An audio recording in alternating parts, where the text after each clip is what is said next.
Sasuke est souvent perçu comme le personnage froid, distant, arrogant. Et très vite, on peut être tenté de le juger, de le réduire à ses choix, à sa dureté. Mais Sasuke ne commence pas à être dur, il commence par être brisé. Et c'est ce qui est intéressant chez lui. Ce n'est pas seulement la douleur, c'est ce qu'il en fait. Sasuke perd tout très tôt.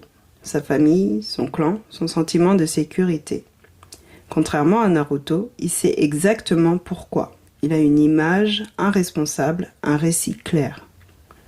Et ce récit devient un point d'ancrage, quelque chose à quoi se raccrocher quand tout s'effondre.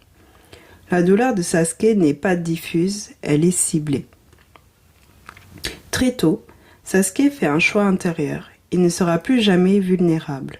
Il transforme la douleur en objectif, la perte en direction. La vengeance devient plus qu'un désir. Elle devient une structure identitaire. Tout s'organise autour d'elle, les choix, les relations, les sacrifices. À partir de là, Sasuke ne vit plus seulement avec sa douleur, il vit à travers elle. Le danger quand une blessure devient une identité, c'est qu'elle ne peut plus évoluer. Si Sasuke lâche la vengeance, il ne sait plus qui il est. La douleur devient un cadre, une certitude, quelque chose de stable dans un monde qui ne l'a pas été. Mais ce cadre a un coût.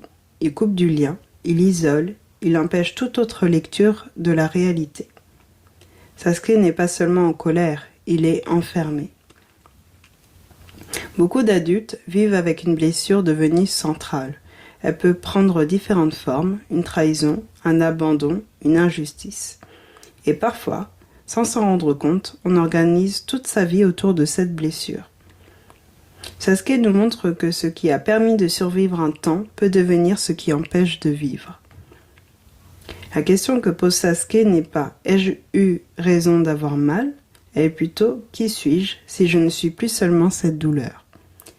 Naruto et Sasuke ne s'opposent pas parce que l'un a souffert et l'autre non.